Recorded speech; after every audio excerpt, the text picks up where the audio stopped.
नमस्कार बच्चों, BA part first year की आज पहली क्लास लगाने जा रहे हैं हम। इसके अंदर क्या है, हम हिंदी साहित्य के इतिहास के बारे में जानेंगे। 3 क्लासें हैं, फर्स्ट ईयर, सेकंड ईयर और थर्ड ईयर। हिंदी साहित्य के इतिहास को उसी अनुसार बांटा गया है क्लास वाइज। फर्स्ट ईयर में आप आदिकाल और भक्तिकाल पढ़ेंगे, सेकंड ईयर में आप द्वितीयकाल पढ़ेंगे और थर्ड ईयर में आप आदिकाल पढ़ेंगे।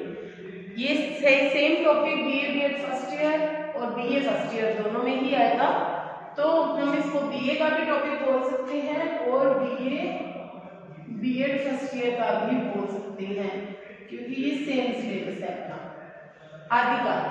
आदिकाल हिंदी साहित्य के इतिहास को 4 कालों में बांटा गया है: आदिकाल, भक्तिकाल, द्वितीयकाल, आद्यकाल। आचार्य शुक्ल के अनुसार अनेक अलग अलग आचार्यों ने अलग अलग काल विभाजन किए हैं, अलग अलग कालों के नाम रखे हैं, लेकिन हम यहाँ पर आचार्य शुक्ल के अनुसार वर्णन देखेंगे। आदिकाल में सबसे पहले हम ये देखेंगे कि क्या था आदिकाल में। आदिकाल में रासो परंपरा थी, अनेक रासो ग्रंथ लिखे गए। परमार रासो लिखी गई, कुमार रासो लिखे गए, अनेक रासो ग्रंथ लिखे गए। अनेकों रासो ग्रंथों के बारे में परिचय मिलता रहा। लगभग 12 से भी अधिक रासो ग्रंथ इस समय में लिखे गए। अनेक रासो, कुमार रासो, विसलदेव रासो, हमीर रासो, परमार रासो, पृथ्वीराज रासो, अनेक प्रकार के रासो ग्रंथ लिखे गए। सबसे मुख्य बात की आदिकाल में जो राजा थे वो युद्ध वर्णन, उनका युद्ध वर्णन बहुत ज्यादा फेमस था, बहुत प्रसिद्ध था। जो कवि थे वो चारण या भाट कवि थे। कौन थे? चारण या भाट।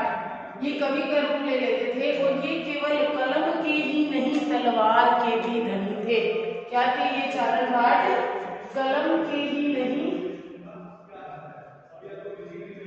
तलवार के भी धनी थे, क्योंकि ये वैसे तो सजीव युद्ध वर्णन करते थे, जो देखते थे उसका वर्णन अपनी कविताओं में या अपने पद्य में या अपने काव्य में किया करते थे, लेकिन आवश्यकता पड़ने पर ये कलम को छोड़कर तलवार भी हाथ ले लेते थे। जब वो देखते थे कि उनके जो राजा थे, जो उनके आश्रयदाता थे, यदि वो किसी मुश्किल में है, युद्ध में हार रहे हैं या उनको सही मार्गदर्शन नहीं मिल रहा, उनके सैनिक कम पड़ रहे हैं, तो ये वे ऐसे कवि थे जो अपने हाथ में तलवार लेकर अपने राजाओं के साथ युद्ध भी लड़ा करते थे। तो इन्होंने अपनी नंगी आंखों से तलवारों से युद्ध भी किया और कलम का वर्णन इनका अधिक सजीव इसलिए होता था क्योंकि ये उस समय युद्ध भूमि में मौजूद हुआ करते थे। जैन साहित्य, इस काल में जैन साहित्य लिखा गया, नाथ साहित्य लिखा गया, सिद्ध साहित्य इसी में लिखा गया और गद्य साहित्य का भी इसमें वर्णन किया गया है। जैन साहित्य का भी इसी के अंदर वर्णन किया गया है, जैसे आपने ये मुनि जैन और इनके बारे में जो वर्णन है, जिन जैन के बारे में, तो वो इसी काल की देन है, आदिकाल की। नाथ ऐसे हठ योगी जो केवल ईश्वर को साकार रूप में नहीं देखते थे बल्कि निराकार रूप में देखते थे, निर्गुण भक्ति करते थे, जैसे कबीर नाथ बंदी है, तो वो यहाँ से निकले हैं। ये नाथ यहाँ से निकला, फिर अपने आदिकाल से भक्ति काल में आएंगे। इसी तरह सिद्ध साहित्य थे कुछ प्रमुख ऐसे योगी जो या तो ऐसी जाति के थे जो अच्छी जाति के नहीं थे, जो धिक्कारे हुए थे, जिनको धिक्कार मिला हुआ था समाज से, वो सिद्ध बन गए। उसके बाद हम गद्य साहित्य के बारे में बात करेंगे। बहुत प्रकार के गद्य साहित्य इसमें लिखे गया, अनेक दूसरों की जो मुकरियां और पहेलियां वो इसी काल की देन है। आगे हम देखते हैं, इसके अर्थ के अंदर आता है भक्ति काल। आदिकाल के समय क्या था, बहुत कुछ ऐसी काव्य थे या ऐसी भाषा का प्रयोग किया जाता था जो भी अपनी समझ आना सर्वसाधारण के लिए मुश्किल होता जा रहा था। तो धीरे धीरे भक्ति काल का रूप आया। इस समय क्या था कि जनता को ईश्वर का सहारा दिखने लगा। राधा कृष्ण, राम सीता का प्रेम इस समय उजागर हो गया। इस समय स्त्री को देवी का रूप मिलने लग गया और भगवान को हम हर छोटे बड़े हर काम में भगवान को सर्वत्र रखने लग गए। तो भक्ति काल को स्वर्ण युग कहा जाता है। ये इन चारों कालों का सबसे प्रमुख काल है। इस समय का जो काल था, उस समय सब कुछ अच्छा चल रहा था।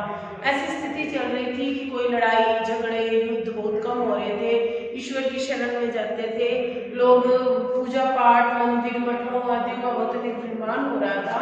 इस समय प्रमुख जो 2 धाराएं चली वो थी राम भक्ति भक्ति काव्य धारा और कृष्ण भक्ति काव्य धारा। तो राम भक्ति काव्य धारा के प्रमुख कवि थे कवि तुलसीदास जी, और कृष्ण भक्ति काव्य धारा के प्रमुख कवि थे कवि सूरदास जी।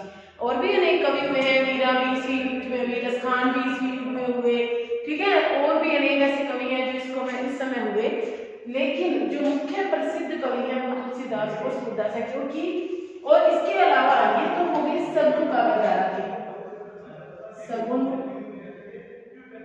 सगुन काव्य धारा की, और इसके अलावा हम एक करेंगे निर्गुण काव्य धारा, निर्गुण काव्य धारा। अब निर्गुण काव्य धारा के कौन थे? कवि कबीर जी थे। अब ये कौन से थे दोनों?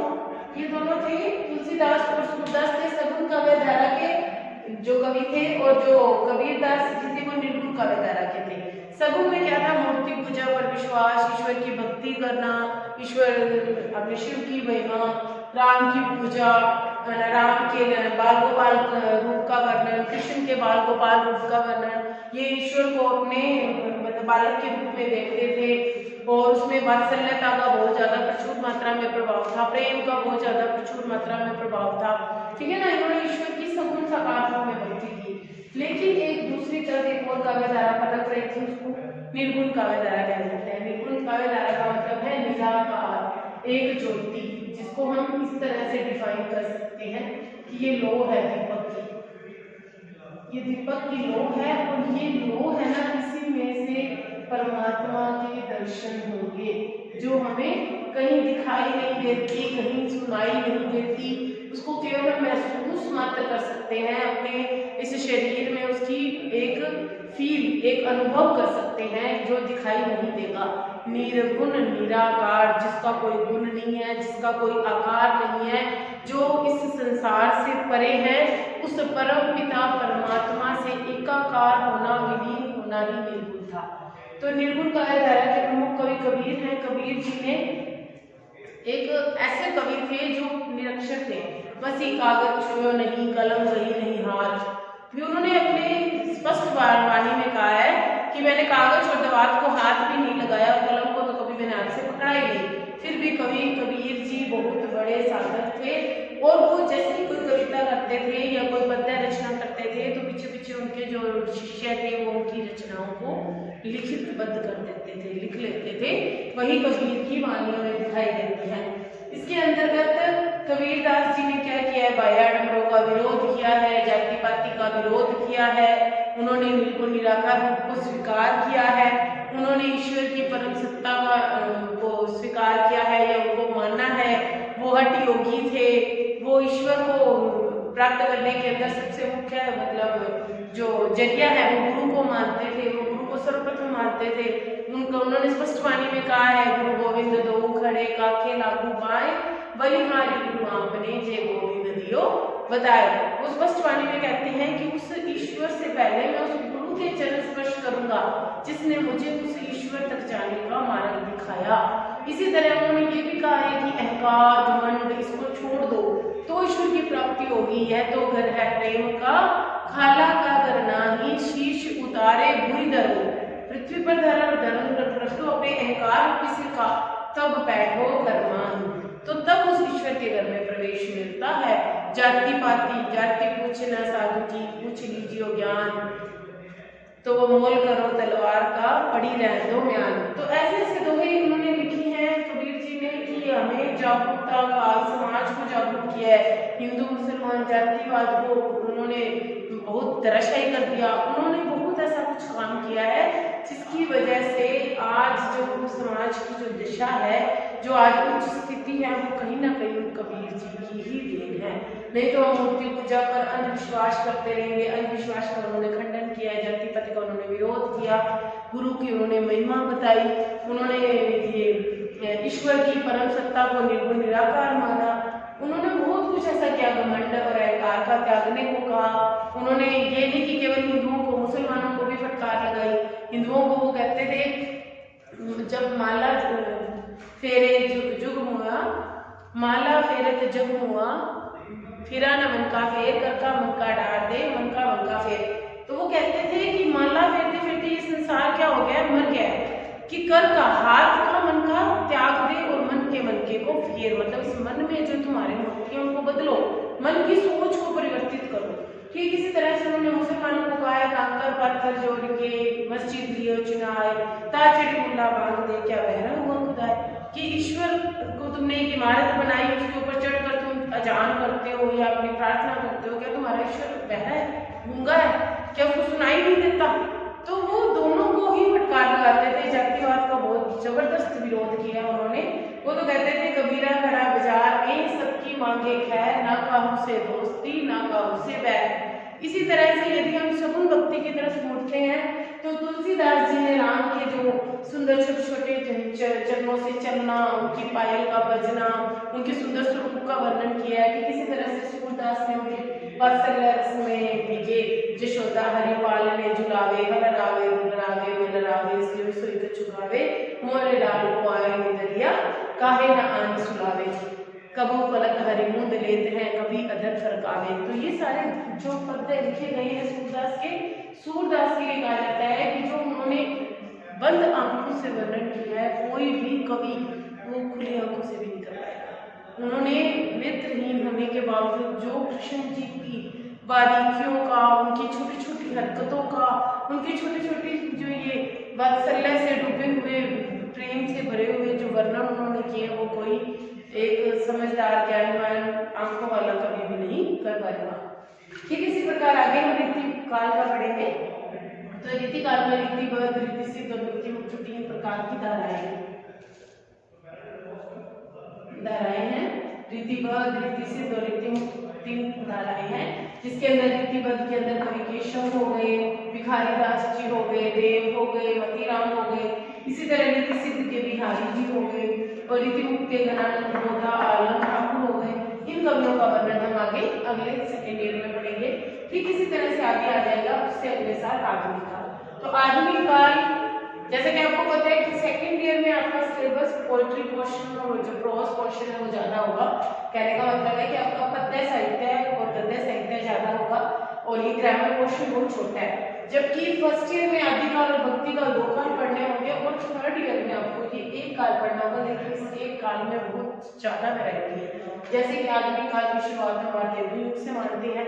वार्तेंदु जी ने जो क्या है गद्य साहित्य के जनक है, हिंदी साहित्य के जनक माने जा सकते हैं। तो द्विवेदी युग की शुरुआत महावीर प्रसाद द्विवेदी जी से होती है, जिन्होंने 1902 में सरस्वती पत्रिका का संपादन किया। उसके बाद आया छायावाद। छायावाद क्या था? कल्पना से सूक्ष्म का वर्णन जो था ना वो था छायावाद में। स्थूल के प्रति सूक्ष्म का विद्रोह, ये था छायावाद। मतलब छोटी छोटी बारीकियां, कल्पना लोक में विचरण, वो सब छायावाद में थे। छायावाद के प्रमुख 4 आधार स्तंभ है। प्रसुमन,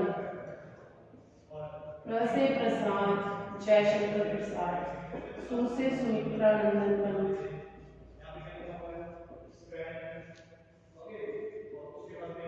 म से महादेवी और न से निराला जी।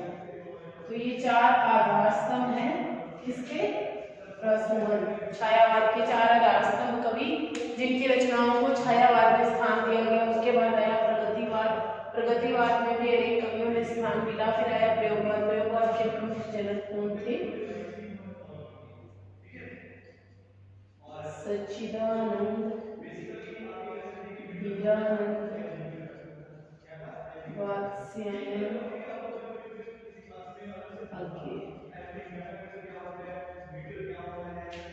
तो सच्चिदानंद, हीरानंद, वात्स्यायन, अज्ञेय जी ने प्रयोगवाद के जो जनक हैं, इन्होंने तार सप्तक का प्रकाशन किया था। तार सप्तक, तो इन्होंने 4 प्रकार के तार सप्तक किए। तार सप्तक प्रथम, द्वितीय, तृतीय, चतुर्थ। नई कविता का वर्णन इसी के अंतर्गत थोड़ा सा हटके है। प्रयोगवाद का जो सूत्रा हुआ रूप है उसको हम नई कविता का नाम दे सकते हैं। इसके बाद सार्वत्रिक कविता आई और उसके बाद गद्य साहित्य आ गया, जिसके अंदर हम उपन्यास, कहानी, एकांकी, नाटक, विफलता, संस्मरण और भी एक छोटी छोटी डायरी, पत्र आदि जो इसके अंदर आ जाते हैं गद्य साहित्य के अंदर, इसका वर्णन करेंगे।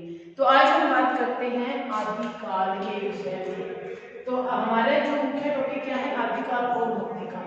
ये दोनों हमारे फर्स्ट ईयर हिंदी साहित्य के ग्रामर पोर्शन में, काव्य शास्त्र में लगे हुए, जिसको हम आगे पढ़ेंगे आदिकाल के।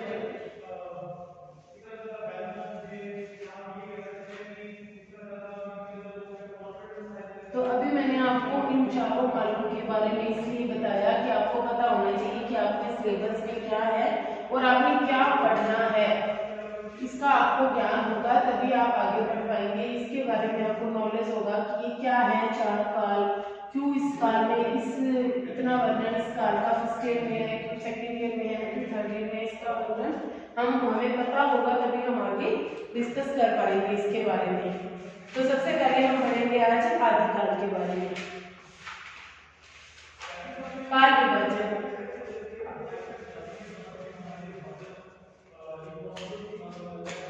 सबसे पहले टॉपिक आएगा काल विभाजन। अब काल विभाजन के अंदर क्या था, सबसे पहले हम गारसा दासी,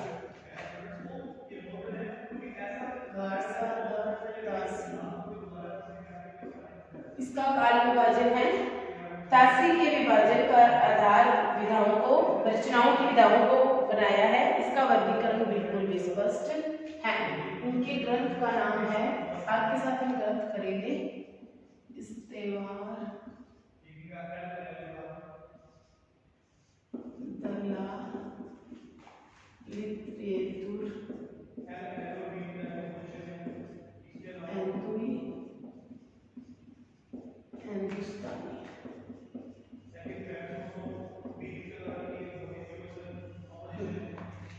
इसके बाद आता है George Grierson.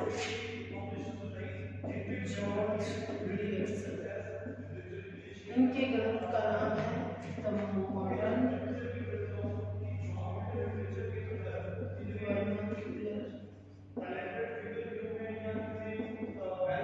Literature of Hindustan,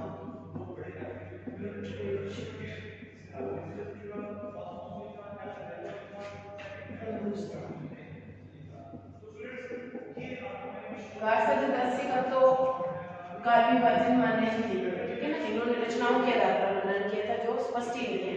George Grierson के ग्रंथ का नाम था the modern vernacular literature of Hindustan. इन्होंने सबसे पहले जो हिंदी साहित्य का इतिहास है इसको 12 भागों में विभाजित किया था। 12 भागों में जो ऐसे हैं, नंबर 1 चारुकाल, नंबर 2 15वीं सदी का धार्मिक पुनर्जागरण,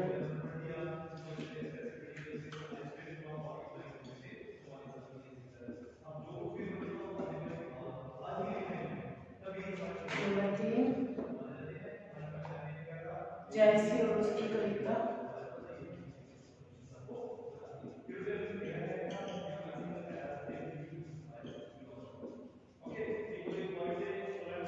नंबर 4 ब्रज का कृष्ण संप्रदाय,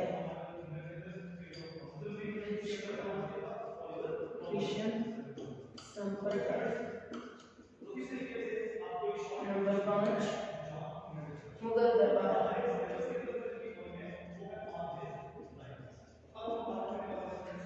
नंबर 6 तुलसीदास,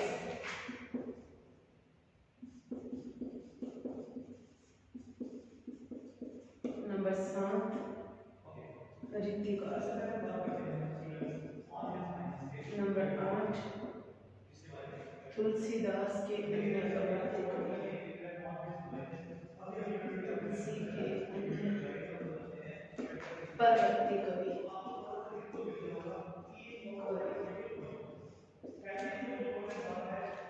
कंपनी शासन में हिंदुस्तान, कंपनी शासन में हिंदुस्तान। ये नाम है, आपको ऐसे कैसे याद करने पड़ेंगे बच्चों। 18वीं शताब्दी,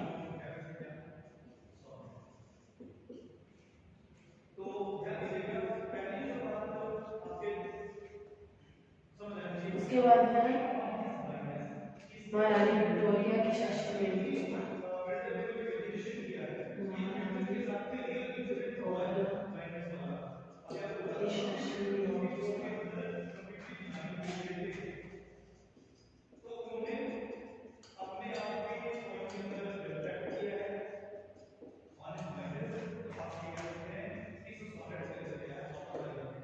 आखिरी है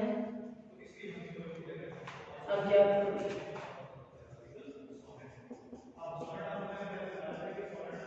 अब इनके बारे में बहुत ज्यादा वर्णन नहीं किया गया। जैसे प्रथम इन्होंने चारण काल से शुरू किया, मैंने आपको जैसे कि बताया कि चारण और बाढ़ जो कवि थे वो राजाओं की विशिष्ट का वर्णन करते थे। फिर आ गया पद्धति सती का धार्मिक पुनर्जागरण। धार्मिक मध्यकाल में धार्मिक पुनर्जागरण की शुरुआत हुई थी। ईश्वर का सिया सुनी और इनका वेद शुरू हो गया था। जो अपनी कमजोरियों और अपनी जो कुछ ऐसी आदतें थी जिनकी वजह से जो साधारण मनुष्य था उसको ईश्वर की शरण लेनी पड़ती थी, उसका वर्णन किया गया है। जयसी और उसकी कविता, उसका वर्णन है। ब्रिज में कृष्ण का संप्रदाय, वही जो हम सूरदास और उनके बारे में वर्णन करते हैं उसका यहाँ किया गया। मुगल दरबार का वर्णन, क्योंकि मुगलों का प्रवेश हो गया था 15वीं शताब्दी के बाद। फिर इसके बाद तुलसीदास आ गए थे। फिर रीतिकाल, तुलसी के अन्य परवर्ती कवि। तो इस तरह से इनका काल विभाजन क्या था, पूर्ण रूप से उपयुक्त नहीं था। उसका एक कारण था कि इनके काल विभाजन में क्या था, इनके काल विभाजन में बहुत ज्यादा एक तो कालों का विभाजन कर दिया, 12 कालों का, जो कि याद करना बहुत मुश्किल हो गया था। और लगभग कुछ ऐसी बातें थी जो सेम सेम थी, जैसे कि ब्रिज का कृष्ण संप्रदाय हो गया, या अपने इसमें बात करते हैं तुलसीदास के, इनको हम एक ही काल में रख सकते हैं। रीतिकाल को और मुगल दरबार को हम एक ही काल में रख सकते हैं। इसी तरह से 18वीं शताब्दी और इसको हम एक काल में रख सकते हैं। तो इसमें कालों का वजन बहुत ज्यादा है, इस वजह से यह प्रसिद्ध नहीं हो पाया। इसके बाद हम करेंगे मिश्र बंधु।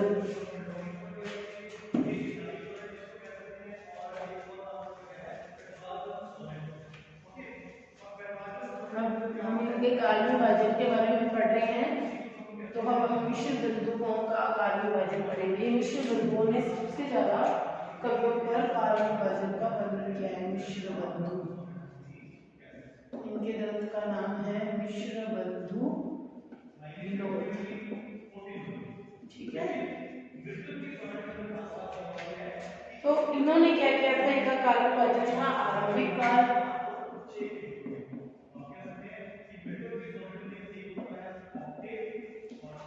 उसके बाद है माध्यमिक काल,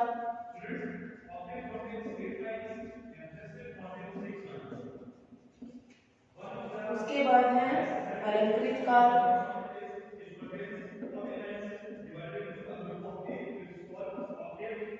फिर है परिवर्तन काल,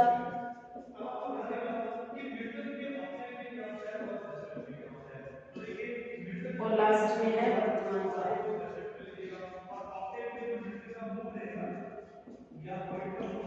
तो आरंभिक काल को 700 से 1444 तक,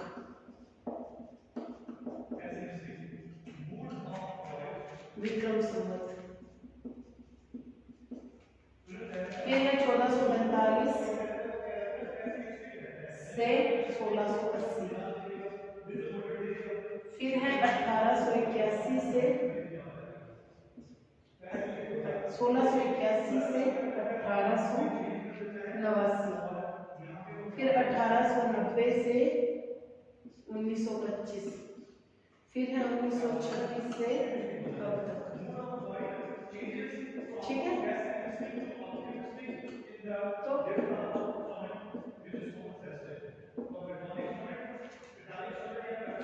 तो इसके अंदर क्या दिखाएंगे, बताएंगे। देखो आप, आरंभिक काल, आरंभिक काल 700 से 1444 विक्रम संवत तक के काल का वर्णन किया इसके अंदर इन्होंने। फिर आया माध्यमिक काल, जिसको 1445 से 1680 तक के बीच रखा। फिर आया अलंकृत काल, जिसको 1681 से 1889 तक के बीच में रखा। फिर 1890 परिवर्तन काल आया, 1890 से 1925, और 1926 से अब तक का काल। एक तो इनके नामों से इनकी प्रवृत्तियों का बोध नहीं होता, इसकी ये कमियां थी मिश्र बंधु के नामकरण में या काल विभाजन में। और एक इनके जो सनों की संख्या, इसको याद करना बहुत मुश्किल हो गया था, ठीक है। और इसमें से एक अलंकृत काल को छोड़कर बाकी सभी कालों में एक जो क्या थी, दुविधा थी, जो स्पष्टीकरण नहीं था। कालों के नाम पढ़ते हुए उनका अर्थ या उनकी प्रवृत्तियों का बोध नहीं हो पा रहा था।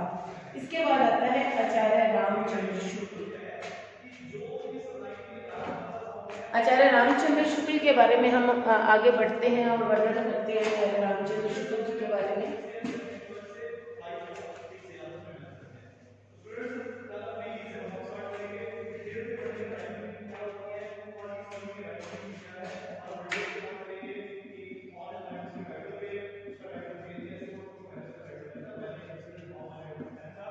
एक तो इनके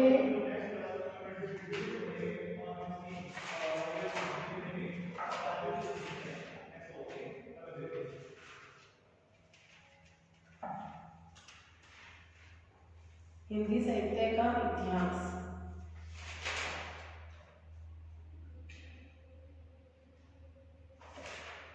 तो आचार्य रामचंद्र शुक्ल ने दोहरे नामकरण किए हैं। सबसे पहले तो अपने को ये पता होना चाहिए कि इन्होंने क्या किए हैं, दोहरे नामकरण किए हैं। फिर भी इनके नाम को मान्य माना गया है। आदिकाल,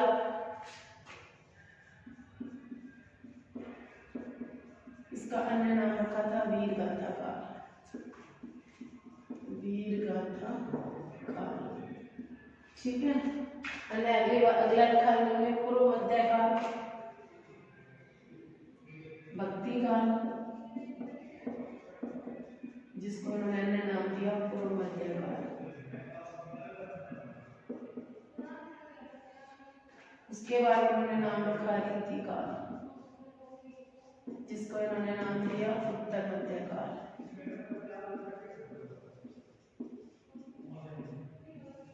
उसके बाद उन्होंने नाम रखा आधुनिक काल, जिसका नाम उन्होंने रखा आधुनिक काल, जिसका इन्होंने नाम रखा गद्य काल।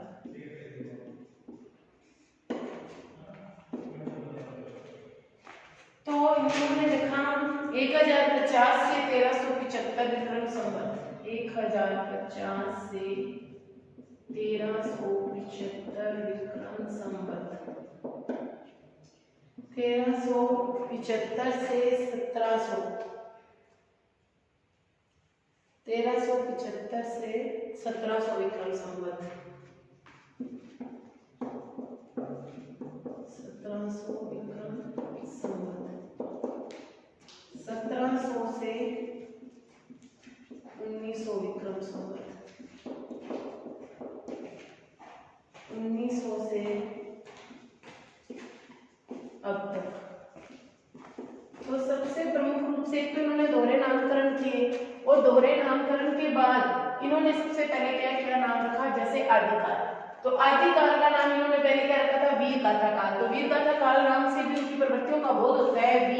वीर काव्य लिखे गए, युद्धों का वर्णन होता था, चारण बाढ़ राजाओं की प्रशस्ति गाते थे। तो वीर काव्य लिखे गए तो उस काल का नाम आदिकाल नाम रखा, और वीरगाथा का नाम समीचीन नाम प्रतीत होता है। फिर आया भक्ति काल, जिसको हम पूर्व मध्य काल भी कह सकते हैं कि मध्य काल से पहले का समय, जिसको इन्होंने भक्ति काल भी नाम दिया। भक्ति काल में भी उनकी तुलसीदास का, सूरदास का, कृष्ण का, राम का या कबीर का या परमपिता परमात्मा के निर्गुण निराकार रूप का वर्णन स्पष्ट झलकता है, उसकी प्रवृत्ति का बोध होता है। उसके बाद है उत्तर मध्य काल या रीति काल।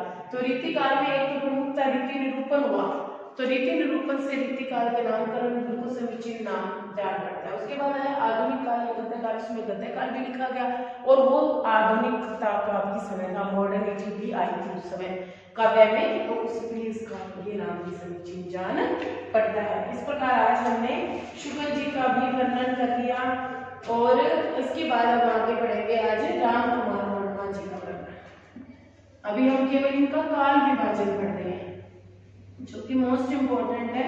कि जब हम आप एग्जाम होंगे तो सिलेबस में आपके 2-2 नंबर के क्वेश्चन आते हैं, तो 2-2 नंबर के क्वेश्चन के अंदर ये वाले क्वेश्चन बैठते हैं कि शुक्ल जी का नामकरण बताओ या राम कुमार वर्मा जी का नामकरण बताओ। राम कुमार वर्मा, इन्होंने क्या नाम रखे हैं, लगभग शुक्ल जी से मिलते जुलते रखे हैं, फिर भी संधि काल,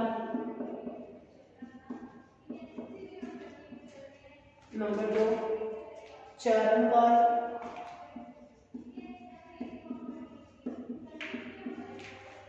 अन्य नाम है भक्ति काल, रीति काल है आधुनिक काल, भक्ति काल, रीति काल, आधुनिक काल।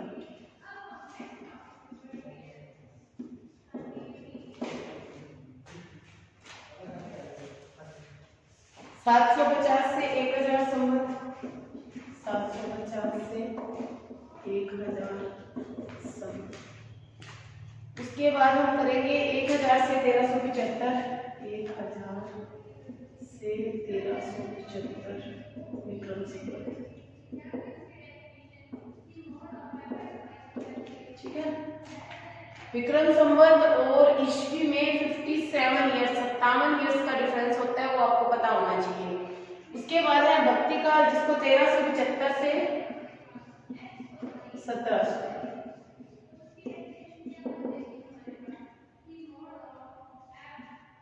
ठीक है। उसके बाद है 1700 से 1900, 1700 से 1900 वही विक्रम संवत, और 1900 से अब तक। तो लगभग शुक्र जी का अनुसरण सा हुआ है इसके अंदर कि देखो ये सबसे पहले है, इस नामकरण में सबसे ज्यादा मतभेद कहा था संधि काल में। संधि का मतलब क्या होता है? मिलन। तो इन्होंने क्या किया था, आदिकाल के कुछ समय का और उससे पूर्व के समय का, जब हमारा जो आदिकाल है वो लिखा ही नहीं गया था, उन समयों का मेल कर दिया था। 750 हमारा आदिकाल लिखने का समय ही 1000 से शुरू होता है, इन्होंने समय सीमा कहां से शुरू कर दी थी? 750 से। तो ये 250 साल पीछे चले गए थे, जो बहुत लंबा लगभग पीरियड होता है, जिसमें कि उनकी उस काल की कई प्रवृत्तियों का भी इसके अंदर मिश्रण हो गया। उसके बाद इन्होंने नाम रखा चालू का, जो कि मिलता जुलता शुक्र जी के साथ है। फिर भक्ति काल भी उन्हीं का दिया हुआ है, रीति काल भी उन्हीं का दिया हुआ है, आदि काल। केवल एक संधि काल की वजह से इन्होंने अपने काल विभाजन का अलग नामकरण कर दिया, लेकिन संधि काल में भी इन्होंने पूर्व की भ्रांतियों को मिक्स कर दिया था। तो इन्होंने भ्रांतियां मिक्स होने की वजह से इनका काल विभाजन उपयुक्त नहीं माना जाता। ठीक है, तो आज के लिए बच्चों इतना ही। काल विभाजन के बारे में मैंने आज आपको बताया। आगे कल अभी कुछ और काल विभाजन भी पढ़ा है और अगला टॉपिक भी शुरू करेंगे। Thank you.